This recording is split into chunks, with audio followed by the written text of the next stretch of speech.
City cable news కి స్వాగతం. CM చంద్రబాబుపై మాజీ మంత్రి పేర్ని నాని వ్యాఖ్యల్ని మంత్రి కొల్లు రవీంద్ర ఖండించారు. మాజీ మంత్రి పేర్ని నానిపై మైన్స్ అండ్ ఎక్సైజ్ శాఖ మంత్రి కొల్లు రవీంద్ర ఆగ్రహం వ్యక్తం చేశారు. రాష్ట్రంలో గత వైసీపీ ప్రభుత్వం అక్రమంగా చేపట్టిన వైసీపీ కార్యాలయ భవన నిర్మాణాలపై అధికార టీడీపీ విపక్ష వైసీపీ నేతల మధ్య మాటల యుద్ధం జరుగుతున్న నేపథ్యంలో పేర్ని నాని సీఎం చంద్రబాబుపై పలు ఆరోపణలు చేశారు. పేర్ని నాని చేసిన ఆరోపణపై మంత్రి కొల్లు రవీంద్ర తీవ్రంగా స్పందించారు. 5 ఏళ్లు రాష్ట్రంలో అరాచకాలకు పాల్పడిన వైసీపీ నేతలకు ప్రజలు బుద్ధి చెప్పినా సిగ్గురాలేదన్నారు. వైనాట్ 175 అన్న జగన్ ఉన్నది ఊడగొట్టుకుని వచ్చే 5 ఏళ్లలో జరిగే ఎన్నికల గురించి మాట్లాడుతూ ఉండడం హాస్యాస్పదంగా ఉందన్నారు. మచిలీపట్నంలో పేర్ని నానికి ప్రజలు బుద్ధి చెప్పినా సిగ్గు లేకుండా పిచ్చి పిచ్చి ప్రేలాపన మాట్లాడుతూ ఉన్నారని ధ్వజమెత్తారు. 5 ఏళ్లు అధికారాన్ని అడ్డం పెట్టుకుని పేర్ని నాని చేసిన అవినీతిని ప్రజల ముందు పెట్టి చట్టపరమైన చర్యలు తీసుకుంటామన్నారు. ఇష్టారాజ్యంగా ఈ రాష్ట్రాన్ని దోచుకుని ఇవాళ మీరందరూ కూడా చేసినటువంటి అవినీతి కార్యక్రమాలు ముఖ్యమంత్రి మాట్లాడతాడు. సింగిల్ డిజిట్ అంట. చంద్రబాబు నాయుడు గారు రేపు నెక్స్ట్ ఎలక్షన్లో సింగిల్ డిజిట్ వస్తుంది అంటాడు. ఇప్పుడు నీ పరిస్థితి ఏమైందో చెప్పు జగన్ రెడ్డి. నువ్వు సింగిల్ డిజిట్ కాదు, ఇవాళ వైనాట్ 175ని మొత్తం ఓడగొట్టుకున్నావు. రాష్ట్రాన్ని భ్రష్టు పట్టించావు. నీ ఎమ్మెల్యేలు బూతుల పురాణం మొత్తం కూడా పబ్లిక్ కడిగి పారేశారు. ఈ బందర్లో ఉన్నటువంటి చెత్త సన్నాసి ఏంటో చూపించారు. ఇంకా సిగ్గు రాకుండా ఏదో మాట్లాడుతూ ఉంటే అవన్నీ అవుతాయి అనుకుంటున్నారా పేర్ని నాని గారు? మీకు ఇంకా బుద్ధి రాలేదా? మీకు జ్ఞానం లేదా? ఈ రాష్ట్రంలో మీరు చేసినటువంటి అరాచకాలు తట్టుకోలేక 95% మ్యాండేట్ ఇచ్చారు ప్రజలు. వాళ్ళ 175 నియోజకవర్గాల్లో జరిగినటువంటి ఎన్నికల్లో 164 మందిని గెలిపించారు ఇవాళ రాష్ట్ర ప్రజలు. ఇది ఒక చరిత్ర. ప్రపంచంలో ఉన్నటువంటి డెమోక్రటిక్ కానీ ఏ ఎన్నికల్లో కానీ 95% మ్యాండేట్ ఇచ్చినటువంటి పరిస్థితులు ఒక ఆంధ్ర రాష్ట్రంలో వచ్చిందంటే మీలాంటి దుర్మార్గమైనటువంటి పాలన ఎలా ఉందనే దానికి ఇది ఒక నిదర్శనం. మీరు ఇష్టారాజ్యంగా పార్టీ ఆఫీసులు అని చెప్పేసి, లేకపోతే మీరు దోచుకున్నారు కదా స్థలాలు, మీరు కొనుక్కున్నారు కదా, కబ్జాలు చేసుకున్నారు కదా, మీరు కొనుక్కున్న భూమిలో కట్టుకోవచ్చు కదా పార్టీ ఆఫీసులు. 100 కోట్ల రూపాయలు ఖరీదు చేసే ప్రభుత్వ స్థలాలు, పబ్లిక్కి సంబంధించినటువంటి ప్రభుత్వ స్థలాల్లో మీరు పార్టీ కార్యాలయాలు కడతారా? పర్మిషన్ లేకుండా కడతారా? ఇవాళ ప్రజా అవసరాల కోసం ఉపయోగించాల్సినటువంటి భూముల్ని మీరు మీ స్వార్థాల కోసం వాడుకుంటారా? ఎక్కడి నుంచి వచ్చినాయి? నీ ఇల్లు కట్టుకున్నావు, కాంట్రాక్టుల చేత కట్టించుకున్నావు 6 కోట్లు పెట్టి. 6 కోట్లు కాంట్రాక్టులతో కట్టించుకున్నాడు ఇల్లు. ఈయన మాట్లాడేది? సిగ్గుందా నీకు? అసలు మాట్లాడతాక సిగ్గుందా? మొత్తం నీ చిట్టా తీస్తాం బయటికి, డోంట్ వరీ, మొత్తం ఉంది. ఎలక్షన్ ముందే తీద్దాం అనుకున్నా, ప్రజలు బుద్ధి చెప్పాక తీసి చూపిద్దామని ఆగాం. ఇవాళ మొత్తం తీస్తాం. ఎక్కడెక్కడ పెట్టాలో, ఎవరికి పెట్టాలో పెడతాం.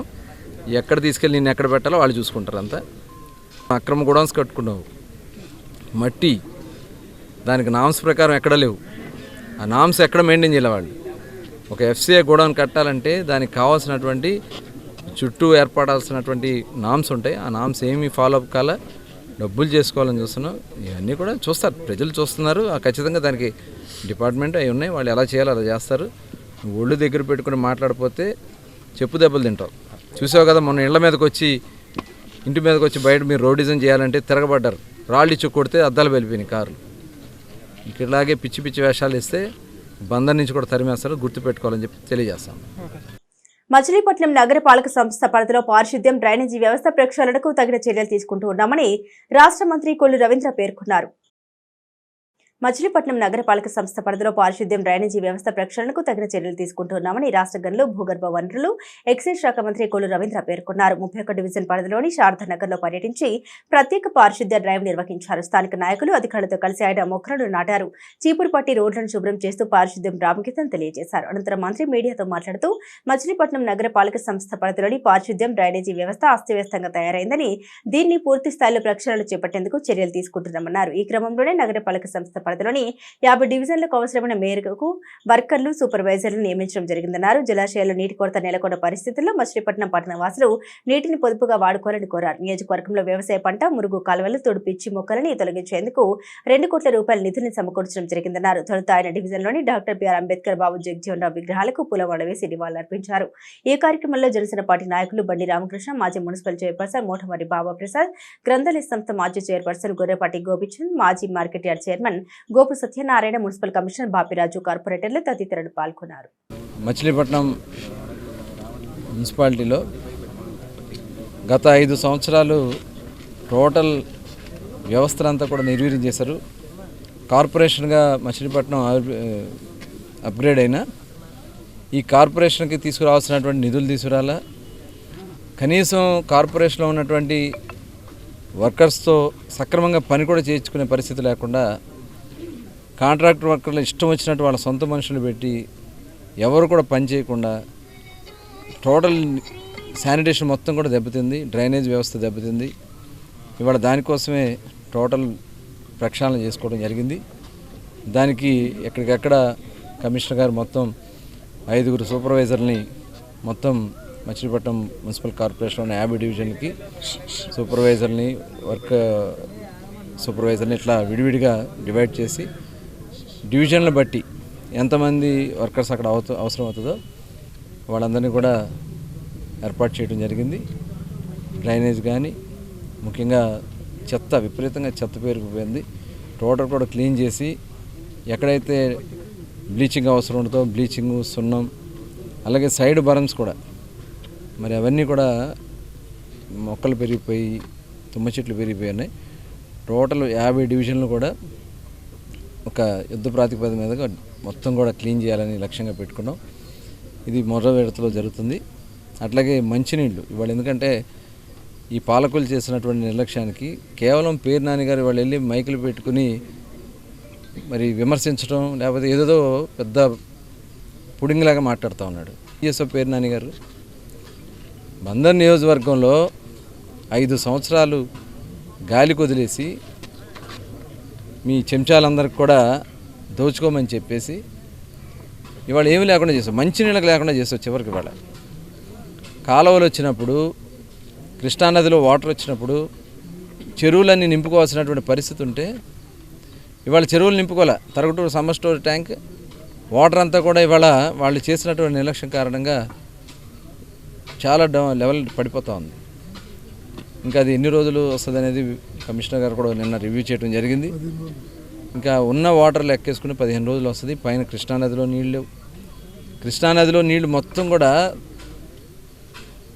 మన పులిచింతల ప్రాజెక్టులో 30 టీఎంసీ నీళ్లు నిల్వ ఉండాలి. ఎప్పుడు 30 టీఎంసీ నీళ్లు ఉండాల్సింది ఇవాళ 1 టీఎంసీ కూడా లేదు వాటర్. అంటే ప్రజా అవసరాలు ఏమీ చూసుకోకుండా ఇష్టారాజ్యంగా వాటర్ మెయింటెనెన్స్ చేతకానటువంటి ముఖ్యమంత్రి, జిల్లా మంత్రులుగా పనిచేసినటువంటి వ్యక్తులు రేపు అవసరాలు ఏముంటాయి? ఎందుకంటే ప్రకాశం బ్యారేజ్లో నీటి నిల్వ పెట్టుకోవడానికి అవకాశం లేదు. మనకున్న ఏకైక అవకాశం సాగర్ కానీ, పులిచింతలు కానీ, శ్రీశైలం కానీ. మొత్తం అప్ స్ట్రీమ్స్ అన్నీ కూడా టోటల్ ఇవాళ ఖాళీ చేశారు. మొత్తం జగన్మోహన్ రెడ్డి సముద్రంలోకి వదిలేశాడు వాటర్ అంతా. ఇవాళ పులిచింతల్లో కేవలం 1 టీఎంసీ లోపే ఉంది. ఇంకా ఎక్కడి నుంచి వస్తాయి నీళ్లు? అటు చూసుకుంటే పోలవరంలో మనకి పట్టిసీమకు సంబంధించి లిఫ్ట్కి వాటర్ అందాలంటే ఇంకా 1 మీటర్ గ్యాప్ ఉంది. దాదాపు మినిమం 14 మీటర్లు ఉంటే కానీ ఆ పంపులు ఆన్ కావు. కేవలం 13 మీటర్లు మాత్రమే అక్కడ వాటర్ ఉంది. ఇప్పుడు ఎక్కడి నుంచి తీసుకొచ్చి ఇవాళ ప్రజలకు నీళ్ళు అందించాలనే ఇంగిత జ్ఞానం కూడా లేకుండా వాళ్ళ స్వార్థం కోసం చేసుకున్నారు. మరి దీని మీద మేము కూడా ఒకసారి పబ్లిక్ కూడా మనం అందరం కూడా ఒకసారి అవేర్నెస్ తీసుకోవాల్సినటువంటి అవసరం ఉంది. ఎందుకంటే జాగ్రత్తగా నీటిని వాడుకోవాలి. మనం తాగడానికి వాడుకుని మిగతా వాటర్, బోర్ వాటర్ వాడుకుని మిగతా క్లీనింగ్ కానీ దేనైనా కానీ మిగతా వాటర్ వాడుకునే విధంగా ప్రతి ఒక్కరు కూడా ఒకసారి అవగాహన కల్పించుకుని, ఎందుకంటే ఈ ఒక్కసారికి నెక్స్ట్ టైం నుంచి ఇలాంటి పరిస్థితులు. ఎందుకంటే గతంలో మేము కూడా కాలువలు వదిలించి వారం రోజులు వాటర్ వదిలితే 3 నెలలు మోటార్లు పంప్ చేసి కానీ నింపనటువంటి చెరువుని కేవలం 1 వీక్లో ఆ రోజున ఎక్స్ట్రా మోటార్లు పెట్టి జనరేటర్లు పెట్టి నింపాం. ఇవాళ ఆ మాత్రం ఇంగిత జ్ఞానం కూడా లేకుండా వాళ్ళు ఇవాళ గాలికి వదిలేసి మరి మెయింటెనెన్స్ లేకుండా చేశారు. దయచేసి అందరినీ కూడా మరొకసారి నేను కోరుతాను. నేను కూడా మరొకసారి వెళ్ళి అక్కడ ఉన్నటువంటి స్టోరేజ్ కెపాసిటీలన్నీ కూడా చూసి రావడం జరుగుతుంది. జాగ్రత్తగా నీటిని వాడుకుందాం, తాగడానికి మాత్రం వాడుకుని ఈ టర్మ్ మటుకి ఒకసారి ఈ ట్రిప్ మటుకి మీరు చేయాలని చెప్పి కోరుకుంటూ మళ్ళీ కూడా మచిలీపట్నంలో గత 5 సంవత్సరాల మట్టి ఎక్కడికక్కడ పేరుకుపోయిన కాలువలు ఎలా ఉన్నాయి, రోడ్లు ఎలా ఉన్నాయి అనేది పరిశీలించి కమిషనర్ గారికి రవీంద్ర గారు మరి అన్నీ కూడా సూచనలు సలహాలు ఇవ్వడం జరిగింది. ఏంటంటే పరిపాలన మొత్తం కూడా వదిలేశారు, ఏమీ పట్టించుకోలేదు. ఒక పక్కనేమో నీళ్లు 15 రోజులు దాటితే నీళ్లు రావంటున్నారు. మరి గత పాలకులు ఏం చేశారో మరి మనకు అర్థం కావట్లేదు. నీళ్లు చూసుకుంటే సముద్రంలో వదిలేస్తున్నారు. ఎప్పుడో 30 ఏళ్ల క్రితం కట్టినటువంటి చెరువులు ఒక 50 సంవత్సరాలను దృష్టిలో పెట్టుకుని స్టోరేజ్ ట్యాంకులు పెంచుకోవాలి. అది మన ఎంపీ గారు మన కొల్లు రవీంద్ర గారు మాట్లాడుకున్నారు. వచ్చే సంవత్సరం ఆ ఇబ్బంది ఉండదు, కానీ ప్రజలందరూ కూడా నీరు జాగ్రత్తగా వాడుకుంటే 15 రోజుల్లో పట్టిసీమ వదులుతారు. ఆ యొక్క సాగునీరు తాగునీరు కూడా వస్తుంది. మచిలీపట్నంలో ఇవాళ డ్రైనేజీ చూస్తే ఎక్కడికక్కడ డ్రైనేజీలు అన్నీ పాడైపోయినాయి. అలాగే మురికి కాలువలు చూసి మురికి కాలువలు కూడా, పంట కాలువలు చూస్తే పంట కాలువలు అన్నీ కూడా పూడిపోయినాయి. మరి ముందు యాసకాలం 2 నెలల మట్టి మరి అధికారులు ఏం చేస్తున్నారో, మరి అన్న గత నాయకులు ఏం చేశారో అర్థం కాని పరిస్థితి. పరిపాలన అనేది పూర్తిగా వదిలేసి వాళ్ళ జేబులు నింపుకునే కార్యక్రమం చేశారే తప్ప కనీసం పరిపాలన అనేది వదిలేశారు. ప్రజలందరూ కూడా బుద్ధి చెప్పారు. కనుక అందరూ కూడా అర్జెంటుగా ఇది డబ్బులు 2 కోట్లు రిలీజ్ చేయడం వల్ల ఎక్కడైతే మరి పూడికలు ఉన్నాయి, అర్జెంటుగా పూడికలు మరి కాలువల దగ్గర తూముల దగ్గర అక్కడ ఇబ్బందిగా ఉంటుందో అవన్నీ కూడా తీసి మరి మచిలీపట్నాన్ని 5 సంవత్సరాల్లో గత 50 సంవత్సరాలైనటువంటి పేరుకుపోయినటువంటి చెత్త అంతా కూడా వాళ్ళ ఆలోచనలన్నీ తీసి ప్రతి డివిజన్లో కూడా మరి పార్కులు ఉన్నాయి, అవన్నీ కూడా శుభ్రంగా చేసి ప్రజలందరూ కూడా సుఖశాంతులతో ఉండాలి. అలాగే గంజాయి ఎక్కువైపోయింది. గంజాయిలో ఉన్నటువంటి ఎవడెవడు గంజాయిలు అమ్ముతున్నాడు, అసలు గంజాయి ఎవడు తాగుతున్నాడు, ఇవన్నీ కూడా మరి ఎస్పీ గారు దానికి ప్రత్యేకమైన నిఘా ఏర్పాటు చేశారు. వాళ్ళు కూడా ఆ పనిలో ఉన్నారు. ఇలాగే ఈ మున్సిపాలిటీకి సంబంధించిన డివిజన్లన్నీ కూడా 5 టీంలు వేశారు. వాళ్ళందరూ కూడా ఈ క్లీనింగ్ అనేది ఎక్కడైతే క్లీన్ లేదో, ఎక్కడైతే దోమలకి ఇబ్బందికరంగా ఉన్నదో పరిస్థితులన్నీ కూడా మరి సమకూర్చమని క్లీన్ అండ్ గ్రీన్ కార్యక్రమాలు, మొక్కలు పాతే కార్యక్రమాలు. మచిలీపట్నం ఉదయం 7 గంటల నుంచి కూడా శారదానగర్లో వివిధ వార్డులు, వివిధ వీధుల్లో మరి పేరుకుపోయిన కాలువలు కానీ చెత్తను కూడా తొలగిస్తడం జరిగింది. కొల్లు రవీంద్ర గారు దీన్ని మరి ప్రత్యేకంగా 5 ఏళ్ళు ఈ వైసీపీ పాలన నిర్లక్ష్యం వల్ల మచిలీపట్నంలో ఉన్న కాలువలన్నీ పుడికలుగానే ఉన్నాయి. ఎక్కడా తీసిన పాపం లేదు. చెదనం ఎక్కడ పడితే అక్కడ 40-50 వార్డుల్లో కూడా పెద్ద ఎత్తున ఉన్నాయి. ఇవన్నీ వెంటనే నేను కమిషనర్ గారిని, మున్సిపాలిటీ హెల్త్ వర్కర్లందరూ కూడా పిలిచి కొల్లు రవీంద్ర గారు ఇవన్నిటి కూడా వెంటనే తొలగించాలి, ప్రజలకు ఇబ్బందికరంగా ఉండకుండా చేయాలని చెప్పి కూడా వాళ్ళకి ఆదేశాలు ఇవ్వడం జరిగింది. ఎక్కడా కూడా దోమలు కానీ మరి డెంగ్యూ మలేరియా లాంటివి రాకుండా ముందు తగు చర్యలు తీసుకోమన్నారు. అంతేకాకుండా లైట్లు శుభ్రంగా వెలిగించండి. అట్లాగే మంచినీళ్ళు గత పాలకుల నిర్లక్ష్యం స్టోరేజ్ చేయకపోవడం వల్ల వాళ్ళ స్టోరేజ్ అంతా కూడా నిర్వీర్యం అయిపోయింది. ఇంకా 15 రోజులే మంచినీళ్ళు వచ్చే వాటర్ ఉంది అక్కడ. వాళ్ళు గతంలో మంచినీళ్ళు వచ్చినప్పుడు ప్రత్యేకంగా మోటార్లు పెట్టుకుని 3 నెలలకు సరిపడా నింపుకునే పరిస్థితి లేదు. కాబట్టి మంచినీళ్ళన్నీ కూడా నిర్లక్ష్యం చేశారు. వీటిని మళ్ళీ రేపు కాలువలు వచ్చేంత వరకు కూడా మనం జాగ్రత్తగా వాడుకోవాలి. అందరూ కాసి త్రాగండి. ఎందుకంటే ఈ నీరు ఈ కాలంలో మనం కాసి తాగితే మనకు ఎటువంటి రోగాలు రావు. కాబట్టి అందరూ కూడా నీళ్లు కాసి వడపోసుని తాగాలని చెప్పి కూడా అందరికీ విజ్ఞప్తి చేస్తున్నాం. రాబోయే కాలంలో ఈ గంజాయి నిజంగా మచిలీపట్నం పీడిస్తుంది. చాలామంది యువకులు చనిపోతున్నారు. ప్రజలకు సురక్షితమైన తాగునీరు అందించడమే ధ్యేయంగా కృషి చేస్తామని అవనిగడ్డ ఎమ్మెల్యే మండలి బుద్ధప్రసాద్ తెలిపారు. ప్రజలకు సురక్షితమైన త్రాగునీరు అందించడమే ధ్యేయంగా కృషి చేస్తామని అవనిగడ్డ ఎమ్మెల్యే మండలి బుద్ధప్రసాద్ తెలిపారు. కోటూరు మండలం మాచవరం గ్రామంలోని గ్రామ పంచాయతీ తాగునీటి చెరువును బుద్ధప్రసాద్ ఆయన తనయుడు మండలి వెంకట్రామ్ ఆర్డబ్ల్యూఎస్ శాఖ అధికారులతో కలిసి పరిశీలించారు. గత కొన్నేళ్లుగా అభివృద్ధికి నోచుకోని చెరువు సమస్యను పరిశీలించారు. చెరువు నీటిని బాటిల్లో నింపి పరిశీలించారు. చెరువు సమగ్ర అభివృద్ధికి అంచనాలు రూపొందించాలని అధికారులకు సూచించారు. నియోజకవర్గంలోని త్రాగునీటి చెరువుల సమగ్ర అభివృద్ధికి రాష్ట్ర ఉప ముఖ్యమంత్రి పంచాయతీరాజ్ గ్రామీణ అభివృద్ధి శాఖ మంత్రి పవన్ కళ్యాణ్ దృష్టికి తీసుకుని వెళ్లి ఆయన సహకారంతో నిధులు మంజూరు చేస్తామని తెలిపారు. దాని అంత ఘోరం అయితే లేదు సార్, అది మరీ ఘోరం అయితే ఇది దింటి పరక పర్వాలేదు సార్. మనకి పెద్ద కమ్మవారిపాలెం కూడా ఇంత సమస్య లేదు. కమ్మనమూలే బాగా శబ్దం ఈ చెరువులో మ్యాక్సిమం బాగానే ఉంది పర్ఫార్మెన్స్. మైక్రో ఫిల్టర్ కూడా వచ్చేది కాబట్టి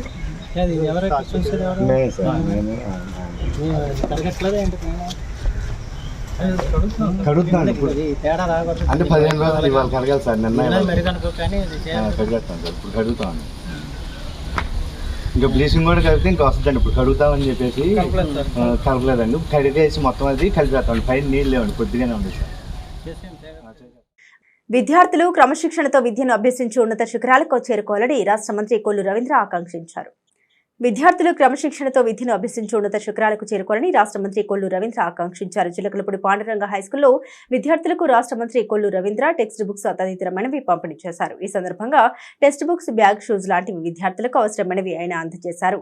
విద్యారంగాన్ని గత ప్రభుత్వం భ్రష్టు పట్టించిందని మంత్రి రవీంద్ర విమర్శిస్తూ విద్యారంగాన్ని సమూలంగా ప్రక్షాళన చేస్తున్నామన్నారు. ఈ కార్యక్రమంలో DEO Tahira Sultana, Janasena in-charge Bandi Ramakrishna, municipal మాజీ vice chairman Kashi Viswanatham, corporator Devarapalli Aditha తదితరులు పాల్గొన్నారు. కూడుకున్నటువంటి విద్యను అందించాలనే లక్ష్యంతో మరి ఇవాళ ప్రభుత్వాలు కూడా చేస్తూ ఉన్నాయి. ఇవాళ గవర్నమెంట్ స్కూల్స్ ఉన్నాయి, ప్రైవేట్ స్కూల్స్ ఉన్నాయి. ఇవాళ గవర్నమెంట్ స్కూల్స్ కూడా ప్రైవేట్ స్కూల్స్కి తగిన విధంగా మరి ఇవాళ ఇన్ఫ్రాస్ట్రక్చర్ డెవలప్ చేయాల్సినటువంటి అవసరం ఉంది. అలాగే టీచింగ్ స్టాఫ్ కూడా పూర్తి స్థాయిలో ప్రతి ఒక్కరికి కూడా ఇవ్వాల్సినటువంటి అవసరం ఉంది.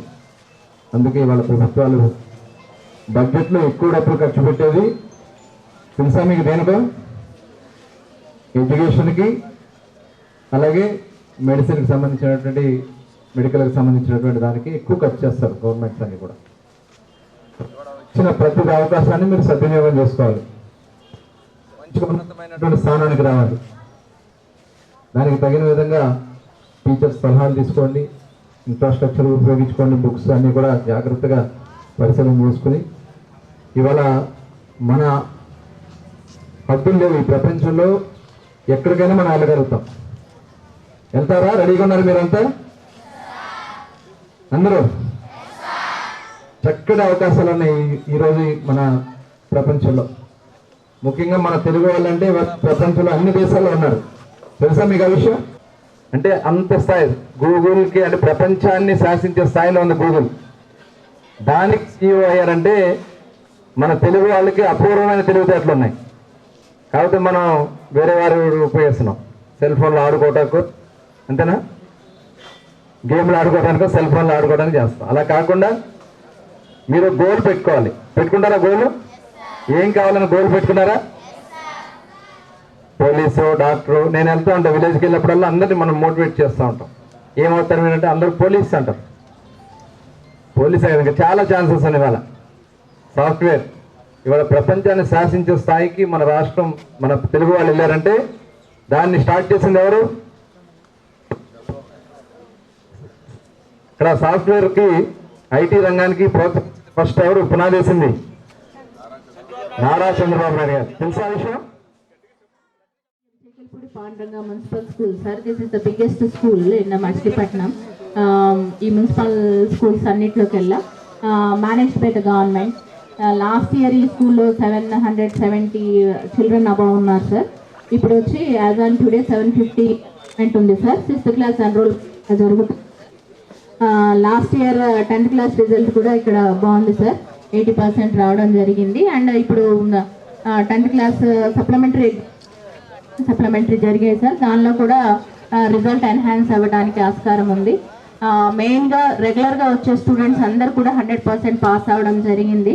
ఎవరైతే ఫెయిల్ అయ్యారో వాళ్ళు రెగ్యులర్ అటెండెన్స్ లేని కారణంగా ఇతరత్ర మైగ్రేషన్ ఇలాంటి ఇష్యూస్ ఉన్నాయి సార్.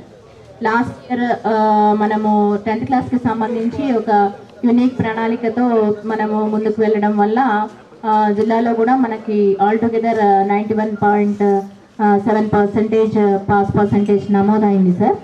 అడ్వాన్స్ సప్లిమెంటరీ కూడా అది ఇంకా పెరిగింది సార్. ఇంకా రిజల్ట్ రాలేదు, వెయిటింగ్ సార్. కాబట్టి మిగతా అందరు పిల్లలకి కూడా ఈ ఇయర్ కూడా ఒక మంచి ప్రణాళికతో మనము 100% రిజల్ట్ వచ్చే విధంగా ప్రయత్నం చేస్తాం సార్. వైఎస్ జగన్ అసెంబ్లీలో ప్రతిపక్ష నాయకుడి హోదా అడగడం హాస్యాస్పదంగా ఉందని రాష్ట్ర మంత్రి కొల్లు రవీంద్ర వ్యాఖ్యానించారు. వైఎస్ జగన్ అసెంబ్లీలో ప్రతిపక్ష నాయకుడి హోదా అడగడం హాస్యాస్పదంగా ఉందని రాష్ట్ర మంత్రి కొల్లు రవీంద్ర వ్యాఖ్యానించారు. చదువుకున్న వారికి చదువు లేని వారికి తేడా కావాలంటే జగన్ చూస్తే తెలుస్తోందని ఆయన ఎద్దేవా చేశారు. శాసనసభ నిబంధనలు క్షుణ్ణంగా చదువుకుని ప్రతిపక్ష నాయకుడి హోదా అడిగితే బాగుండేదన్నారు. కేవలం 11 మంది ఎమ్మెల్యేలు ఉంటే ప్రతిపక్ష హోదా ఎలా లభిస్తుందని మంత్రి రవీంద్ర ప్రశ్నిస్తూ ప్రతిపక్ష హోదా కావాలంటే నిబంధన ప్రకారం 18 మంది ఎమ్మెల్యేలు ఉండాలన్నారు. జగన్ కేవలం ఎమ్మెల్యే మాత్రమే అనేది గుర్తుంచుకోవాలన్నారు. 23 మంది ఎమ్మెల్యేలు ఉన్న టీడీపీ అధినేత చంద్రబాబు నాయుడికి అసెంబ్లీలో జగన్ ఎంత అగౌరవపరిచారనేది అందరికీ తెలుసన్నారు. చదువు రానోడికి తేడా ఎలా ఉంటుందో జగన్మోహన్ రెడ్డి చూస్తే అర్థమవుతుంది. ఈరోజు అసెంబ్లీలో ప్రమాణాలకు సంబంధించినటువంటి దాంట్లో లెటర్ రాస్తాడు, స్పీకర్ గారికి లెటర్ రాస్తాడు. ఇవాళ అసలు 11 మందికి అతనికి ఏదైనా ప్రతిపక్ష హోదా వస్తుందా? ఆ మాత్రం ఇంగిత జ్ఞానం కూడా లేదా? మినిమం 18 మంది సభ్యులు ఉంటేనే ప్రతిపక్ష హోదా వస్తుంది. అలాంటిది నీకు ఉన్నది కేవలం 11. ఆ 11 మందికి ప్రత్యేక హోదా వస్తుందా? మీకు ప్రత్యేక ప్రతిపక్ష హోదా వస్తుందా? రాదు కదా. ఊరికే ఏదో ప్రజలకి ఏదో తప్పుడు మాటలు చెప్పి అలా చేసి 5 సంవత్సరాలు అంతకుముందు అపోజిషన్లో ఉన్నప్పుడు ఇలాగే తప్పుడు మాటలు చెప్పి ప్రజలను మోసం చేసే కార్యక్రమం చేస్తారు. ఒక రూల్ ఉంటుంది, చదువుకో జగన్మోహన్ రెడ్డి గారు. ఆ రూల్లో ఏముందో ఆ రూల్ పొజిషన్ ఏంటో దాన్ని బట్టి ఎలా మాట్లాడాలో తెలుసుకోండి. అక్కడికి మీకు గౌరవం ఇచ్చి మీ వెహికల్ లోపల వరకు రానిచ్చారు. ఇవాళ మంత్రులు ప్రమాణ స్వీకారం అయిన తర్వాత మీతోనే చేపించారు. ఎమ్మెల్యేగా అసెంబ్లీలో మీరు ఒక ఎమ్మెల్యే మాత్రం మీరు అది గుర్తుపెట్టుకోండి. ఇంకేదో ఎక్కువగా ఊహించుకుని మీరు మాట్లాడితే అది జరగదు, ప్రజలు ఒప్పుకోరు. గతంలో చూసాం చంద్రబాబు నాయుడు గారికి మీరు అసెంబ్లీలో ఎంత గౌరవం ఇచ్చారో, ఎంత మర్యాదగా మాట్లాడారో. ఇవాళ మీరు ఆ పరిస్థితులు ఎందుకు వెళ్ళారో ఒకసారి ఆలోచించుకోండి. 23 మంది సభ్యులుంటే అవహేళన చేశారు. మిగతా వాళ్ళు కూడా లాగేసి నీకైతే ప్రతిపక్ష హోదా కూడా ఉండదని చెప్పారు. అలాంటిది ఇవాళ నువ్వు మాట్లాడుతూ ఉన్నావంటే నిజంగా సిగ్గేస్తూ ఉంది. ముందు తెలుసుకోండి జగన్మోహన్ రెడ్డి గారు, తెలుసుకుని మాట్లాడాలని చెప్పి కోరుతాను. మాదక ద్రవ్యాల వినియోగం జీవితాలను చిన్నాభిన్నం చేస్తూ ఉందని న్యాయ సేవాధికార సంస్థ కార్యదర్శి రామకృష్ణయ్య పేర్కొన్నారు. మాదక ద్రవ్యాల వినియోగం జీవితాన్ని విచ్ఛిన్నాభిన్నం చేస్తూ ఉందని న్యాయ సేవాధికార సంస్థ కార్యదర్శి రామకృష్ణయ్య పేర్కొన్నారు. అంతర్జాతీయ మాదక ద్రవ్యాల వినియోగ వ్యతిరేక దినం సందర్భంగా న్యాయ సేవాధికార సంస్థ ఆధ్వర్యంలో ర్యాలీ నిర్వహించారు. జిల్లా న్యాయ సేవాధికార సంస్థ కార్యదర్శి కెవి రామకృష్ణయ్య ఆధ్వర్యంలో జరిగిన ఈ ర్యాలీలో విద్యార్థులు, పోలీసు సిబ్బంది, మహిళా పోలీసులు పాల్గొన్నారు. ఈ సందర్భంగా రామకృష్ణయ్య మాట్లాడారు. ప్రజలు, విద్యార్థులు ఎవరు కూడా మాదక ద్రవ్యాల జోలికి పోకుండా ఉండాలని, అలానే మాదక ద్రవ్యాలకు సంబంధించిన సమాచారం పోలీసు శాఖకు అందించడంలో తమ వంతు పాత్ర అందరూ పోషించాలని కోరారు. అలాగే సమాచారం అందించే వారి వివరాలు గోప్యంగా ఉంచుతామన్నారు. దాని ప్రభావం నుంచి బయటేయడం అది అంత కఠినమైన విషయం. కాబట్టి ఈ డ్రగ్స్ అనే దాన్ని పర్టికులర్గా యూత్ ఎవరైతే మిడిల్ ఏజ్ నుంచి ఉంటున్నారో, దాదాపు 12 ఏళ్ళు 15 ఏళ్ల నుంచి కాలేజీ తర్వాత ఉద్యోగాలు చేసే వరకు వీళ్ళంతా విపరీతంగా ఈ మత్తు పదార్థాలకి. మార్కెట్ యార్డ్ వద్ద ఉన్న ఫుడ్ కోర్టును తొలగించాలని కోర్టు ఆదేశించిందని టీడీపీ జనసేన కార్పొరేటర్లు తెలిపారు. మార్కెట్ యార్డ్ వద్ద గల గత పాలకులు ఏర్పాటు చేసిన ఫుడ్ కోర్టును తొలగించాలని కోర్టు ఆదేశించిందని టీడీపీ జనసేన కార్పొరేటర్లు తెలిపారు. ఫుడ్ కోర్టు పేరుతో స్టాల్స్ ఏర్పాటు చేసి వైసీపీ నాయకులు లక్షలు గడించారని వారు ఆరోపించారు.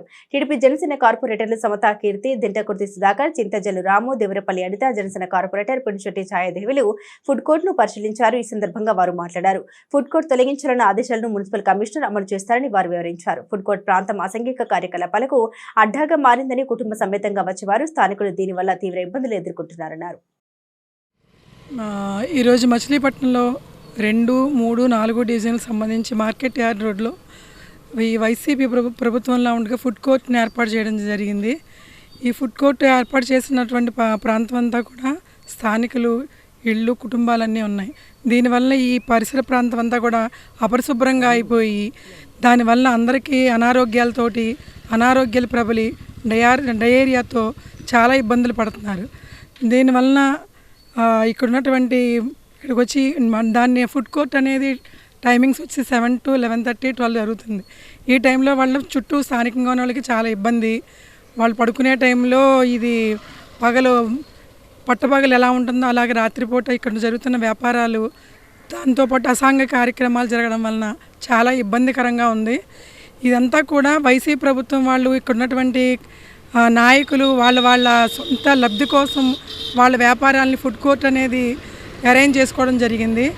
దీని మీద ఇక్కడున్న స్థానికులు కోర్టులో ఈ వ్యవహారం మీద వాళ్ళ యొక్క బాధను విన్నవించుకున్నప్పుడు కోర్టు స్టే ఇచ్చింది మొన్న May 1న దీన్ని తొలగించాలని చెప్పి. కానీ ఇప్పటి వరకు ఎటువంటి చర్యలు తీసుకోవడం జరిగింది. ఇక ముందుట ఇప్పుడు వచ్చే రోజులో ఖచ్చితంగా మా ప్రభుత్వం, కొత్త ప్రభుత్వం, కూటమి ప్రభుత్వం దీని మీద తగిన చర్యలు తీసుకుంటుందని చెప్పి. ఈరోజు మచిలీపట్నం మార్కెట్ యార్డ్లో ఉన్న ఫుడ్ కోర్ట్ని సందర్శించడం జరిగింది.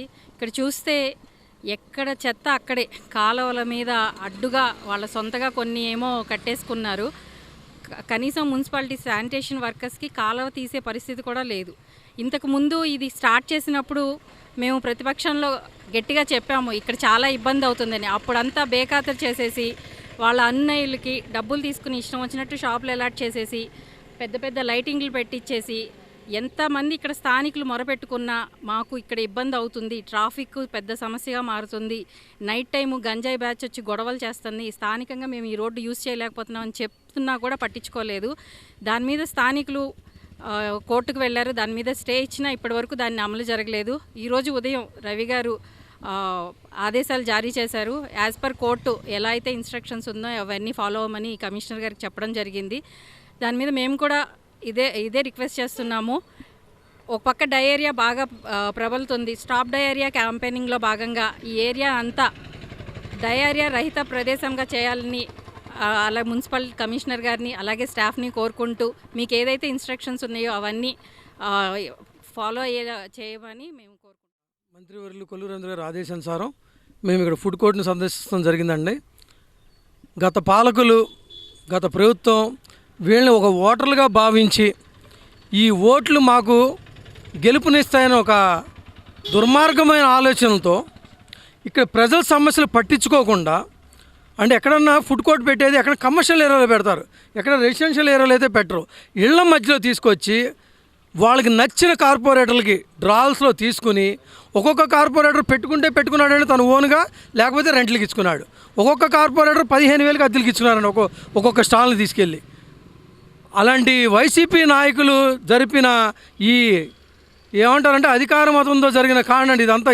ఈ వార్డు మొత్తం సర్వనాశనం అవడం కారణం వైసీపీ నాయకులు. వాళ్ళకి నచ్చిన నాయకులకి, వాళ్ళ అడుగుల మధ్యలోకి వాళ్ళ వెనక తిరిగే కార్యకర్తలకి 15,000కి అద్దెలకి ఇచ్చుకోవడం, కొంతమంది అమ్మేసుకోవడం జరిగింది. ఈ చుట్టుపక్కల వాళ్ళందరూ కూడా కోర్టుని ఆశ్రయించారు. న్యాయమే గెలిచిందండి. గత నెలలోనే కోర్టు ఏం చేసిందంటే తీర్పునిచ్చేసింది, ఇది ఇక్కడ ఫుడ్ కోర్టు పనికిరాదు, ప్రజలకు ఇబ్బంది, ఇది తప్పించండి అని చెప్పి. అత్యుత్తమ నాణ్యత ప్రమాణాలతో విద్య అందిస్తున్న ప్రభుత్వ పాఠశాలలో తల్లిదండ్రులు తమ బిడ్డల్ని చేర్చాలని అవనిగడ్డ ఎమ్మెల్యే మండలి బుద్ధప్రసాద్ కోరారు. ఉన్నత స్థాయి నాణ్యత ప్రమాణాలతో కూడిన విద్య అందిస్తున్న ప్రభుత్వ పాఠశాలలో తల్లిదండ్రులు తమ బిడ్డల్ని చేర్చాలని అవనిగడ్డ ఎమ్మెల్యే మండలి బుద్ధప్రసాద్ కోరారు.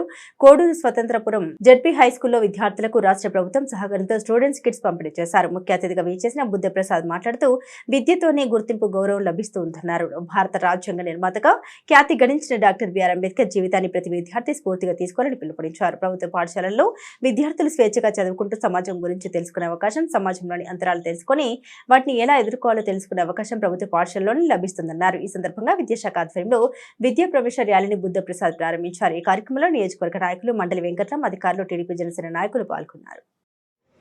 మీరు గమనించాల్సిందంటే ముందు మనం చదువుకుంటేనే మనకు భవిష్యత్తు ఉంది. మనం చదువుకుంటేనే మన తల్లిదండ్రులకి సమాజంలో గౌరవం లభిస్తుంది. మనం చదువుకుంటేనే మన ప్రాంతంలో మన గౌరవిస్తారు, గుర్తిస్తారు అన్న ఒక ఆలోచన పిల్లల్లో మీలో ఉండాలని చెప్పి నేను కోరుతున్నాను. దానికి మీకు ఆదర్శం డాక్టర్ బిఆర్ అంబేద్కర్ గారు. ఆయన భారత రాజ్యాంగ నిర్మాత, ప్రపంచంలో మహామేధావి. ఆయన ఆ స్థాయికి దేనివల్ల ఎదిగాడు? కేవలం చదువు వల్ల ఎదిగాడు. ఆయన అంతరాని కులంలో జన్మించాడని చెప్పి ఆ రోజున ఆయన వెలివేసిన పరిస్థితులు ఉన్నాయి. పాఠశాలలో కూడా కూర్చోబెట్టిన పరిస్థితులు ఉన్నాయి. బావిలో నీళ్ళు తాగనివ్వని పరిస్థితులు ఉన్నాయి. వాటన్నిటిని కూడా అధిగమించి చదువు మీదే దృష్టి సారించి ఎన్ని కష్టాలు ఎదురైనా కూడా చదువుకున్నారు కనుక ఆయన ప్రపంచ మేధావిగా గుర్తింపు పడ్డారు. అంచేత అలాంటి మహనీయుల యొక్క విగ్రహాలు మీరందరూ చూస్తూ ఉంటారు. ఆ విగ్రహం పెట్టడానికి కారణం ఏంటి? ఆయన చదువుకొని ఎంత ఉన్నత స్థాయికి ఎదిగాడో భావితరాలకు తెలియజేయడం కోసం పెట్టే విగ్రహాలు అవి. అంచేత మీరు కూడా చదువుకుంటే ఒక సమాజానికి ఒక మార్గదర్శనంగా మీరు కానీ తయారైతే మిమ్మల్ని సదా సమాజం గుర్తుంచుకుంటుంది. దానికి అంబేద్కర్ జీవితం ఒక తార్కాణం చెప్పి మాత్రం మనం చేస్తూ అలాంటి మహనీయుల జీవితాన్ని మీరు ఆదర్శంగా తీసుకుని ముందుకు సాగాలని చెప్పి మాత్రం మీ అందరిని కోరుకుంటూ ఈ రోజున ప్రభుత్వ పాఠశాల సిటీ కేబుల్ న్యూస్ సమాప్తం.